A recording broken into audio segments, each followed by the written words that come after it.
നമസ്കാരം, കർമ്മ ന്യൂസിലേക്ക് സ്വാഗതം. നടത്തം നല്ല വ്യായാമമാണ്. ശരീരപേശികൾക്ക് ഉത്തേജനം നൽകുന്ന വർക്കൗട്ടാണ് നടത്തം. മാത്രമല്ല, ചുറ്റുമുള്ള ശുദ്ധവായു ശ്വസിച്ചുകൊണ്ട് ശാന്തമായ അന്തരീക്ഷത്തിൽ മനസ്സിനെ ശാന്തമാക്കി നടന്നാൽ നമ്മുടെ ഉള്ളിൽ പോസിറ്റീവ് എനർജി നിറയും. ദിവസവും ഒരു മോർണിംഗ് വാക്കിന് പോയി നോക്കൂ. അപ്പോൾ മനസ്സിലാകും നടത്തം എന്ത് സുഖകരമായ വ്യായാമമാണെന്ന്. കുറച്ചു നേരം നടക്കുന്നതിലൂടെ ശരീരത്തിന് വ്യായാമവും മനസ്സിന് സന്തോഷവും ലഭിക്കും. ദിവസവും കുറച്ചു നേരം നടക്കുക എന്നത് ജീവിതശീലമാക്കി മാറ്റിയെടുക്കണം. ഇന്നത്തെ കാലത്ത് മനുഷ്യർ ശരീര സൗന്ദര്യത്തെക്കുറിച്ച് വളരെ ആശങ്കാകുലരാണ്. അതുകൊണ്ട് തന്നെ പ്രഭാത നടത്തക്കാരുടെ എണ്ണം ദിനം പ്രതി കൂടുന്നു. അശാസ്ത്രീയമായ ഡയറ്റിങ്ങും ആരോഗ്യകരമല്ലാത്ത വ്യായാമ മുറകളും ദൂരവ്യാപകമായ പ്രത്യാഘാതങ്ങൾ ഉണ്ടാക്കുമെന്ന കാര്യവും പലപ്പോഴും നമ്മൾ മറന്നുപോകുന്നു. ഏറ്റവും എളുപ്പത്തിൽ ചെയ്യാവുന്ന എയറോബിക് വ്യായാമങ്ങളിൽപ്പെട്ട ഒന്നാണ് നടത്തം. നടത്തം വ്യായാമമാകുമ്പോൾ ഒരു കാര്യം ഓർത്തിരിക്കുക. നടക്കുന്ന രീതിയിൽ അപാകതകൾ ഉണ്ടായാൽ ചലനങ്ങളിൽ സ്വാഭാവിക രീതിയിൽ നിന്നും വ്യതിയാനങ്ങൾ വന്നാൽ ശരീരത്തെ അത് ദോഷകരമായി ബാധിക്കും. എങ്ങനെ നടക്കാം, നടക്കുമ്പോൾ എന്തൊക്കെ ശ്രദ്ധിക്കണം എന്ന ബോധത്തോടെ വേണം മോർണിംഗ് വാക്ക് തുടങ്ങാൻ. നടത്തം എന്നതൊരു ജോലിയായോ ബാധ്യതയായോ കാണാതിരിക്കുക. ഓരോരുത്തരുടെയും സമയ സൗകര്യമാണ് പ്രധാനം. ചിലർക്ക് രാവിലെ നടക്കാം, മറ്റു ചിലർക്ക് വൈകുന്നേരം നടക്കാവുന്നതാണ്. പുറത്തു പോകാൻ കഴിയാത്തവർ ട്രെഡ്മിൽ ഉപയോഗിച്ച് നടക്കാം. നടക്കുന്നതിന് മുൻപ് ഒരു ഗ്ലാസ് വെള്ളം കുടിക്കാം. പ്രമേഹ രോഗികൾ ലഘുഭക്ഷണം കഴിക്കുന്നതും ഗ്ലൂക്കോസ് ലെവൽ മെയിൻറ്റെയിൻ ചെയ്യാൻ സഹായിക്കും. ആഹാരം കഴിച്ച ഉടനെ വ്യായാമം ചെയ്യരുത്. അതുപോലെ വ്യായാമം കഴിഞ്ഞ ഉടനെ ആഹാരം കഴിക്കുകയും അരുത്. കൃത്യസമയത്ത് വ്യായാമം ശീലമാക്കണം. നടക്കാൻ തിരഞ്ഞെടുക്കുന്ന സ്ഥലങ്ങൾ നിരപ്പായതും വായു മലിനീകരണം ഇല്ലാത്തതുമായ സ്ഥലങ്ങളാണ് ഉത്തമം. നടക്കാൻ തുടങ്ങുന്നതിന് മുൻപ് ശരീരത്തിന് സ്ട്രെച്ചിങ് നൽകുന്ന ചെറിയ വ്യായാമങ്ങൾ 5 മിനിറ്റ് ചെയ്യണം.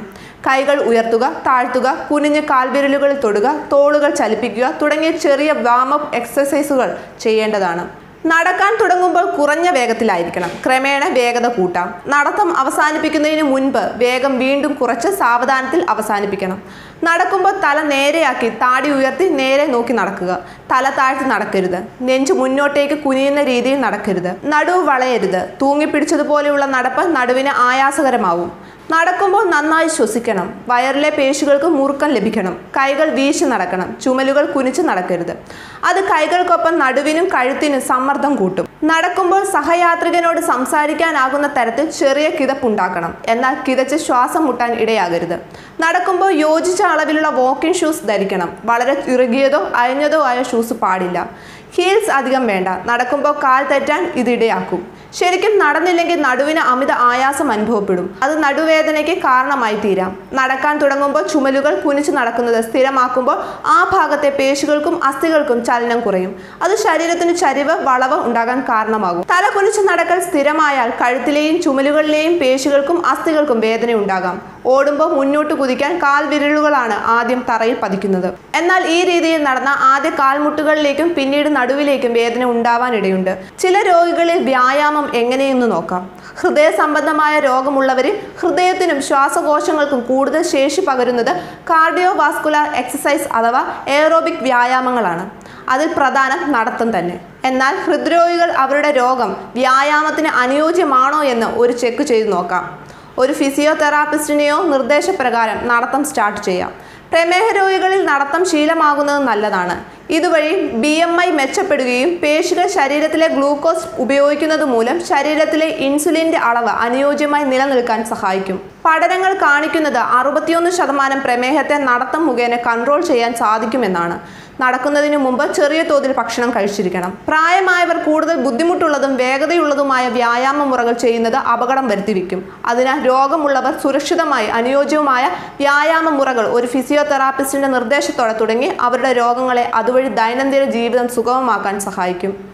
വണ്ണവും ഭാരവും ഉയരവുമുള്ളവർ ഒരു ഫിസിയോതെറാപ്പി അസസ്മെന്റിലൂടെ അവരുടെ നിർദ്ദേശപ്രകാരം നടത്തത്തിന്റെ വേഗതയും ദൈർഘ്യവും മറ്റു മുൻകരുതലുകളും എടുക്കാവുന്നതാണ്. നടത്തം ചെയ്യാൻ പാടില്ലാത്തവർ ഇവരൊക്കെയാണ്: രക്തസമ്മർദ്ദം കൂടിയവർ, ഹൃദയാഘാതം അനുഭവപ്പെട്ടവർ, പക്ഷാഘാതം അനുഭവപ്പെട്ടവർ, ഇടവിട്ടുള്ള നെഞ്ചുവേദന, ഹൃദയത്തിന്റെ ഉൾപേശികളുള്ള തകരാറ്, കാലിലെ സിരകളിലെ രക്തം കട്ടപിടിക്കൽ, ഹൃദയധമനിയായ അയാട്ടയുടെ ഉള്ളിലെ പാളികളുടെ കീറൽ എന്നിവരാണ് നടത്തം വ്യായാമമുറയാക്കാൻ പാടില്ലാത്തവർ.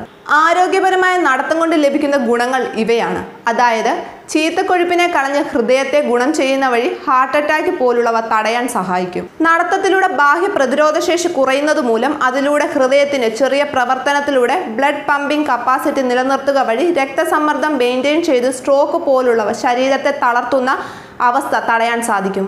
ബ്ലഡ് സർക്കുലേഷൻ കൂട്ടി തലച്ചോറിൽ ഓക്സിജൻ അളവ് കൂട്ടും വഴി ശ്രദ്ധ വർദ്ധിക്കും, ഉറക്കവും ഉന്മേഷവും കൂടും. ഗർഭിണിയായവർക്ക് പകൽ സമയത്ത് അനുഭവപ്പെടുന്ന തളർച്ചയും ക്ഷീണവും മറ്റു ബുദ്ധിമുട്ടുകളും പ്രമേഹ സാധ്യതകളും കുറയ്ക്കും. ഊർജ്ജസ്വലതയും മാനസിക സമ്മർദ്ദവും ഉത്കണ്ഠയും വിഷാദവും തുടങ്ങിയവയെ അകറ്റി ശാരീരിക ശേഷി വർദ്ധിപ്പിച്ച് പോസിറ്റീവ് ചിന്തയുള്ള മനസ്സിനെ ഉണ്ടാക്കുന്നു. അൽഷിമേഴ്സ് ഫെറ്റിഗ് സിൻഡ്രോം പോലുള്ള തലച്ചോറിനെ ബാധിക്കുന്ന ഡെമൻഷ്യസ്, ഡിപ്രഷൻ എന്നിവയെ തടയുന്നു. പഠനങ്ങൾ സൂചിപ്പിക്കുന്നത് പോലെ നടത്തത്തിലൂടെ കുടൽ ക്യാൻസറിനെ 31%, ഡയബറ്റിക് 60% എന്നിവയെ തടയാനും കുറയ്ക്കാനും കഴിയും. കാലിന്റെ രൂപഭംഗി വർദ്ധിക്കും. നടത്തം ശീലിച്ചാൽ അകാല മരണം 12 മുതൽ 14% ഒഴിവാക്കാൻ കഴിയുമെന്ന് ഓർക്കുക. വ്യായാമം ശരീരത്തെ അസുഖങ്ങളിൽ നിന്ന് കാത്തു സൂക്ഷിക്കുമ്പോൾ അമിതമായ വ്യായാമം മാനസിക സമ്മർദ്ദവും നിരാശയും സൃഷ്ടിക്കുമെന്നാണ് പഠനങ്ങൾ പറയുന്നത്. ന്യൂസ് ഡെസ്ക് കർമ്മ ന്യൂസ്.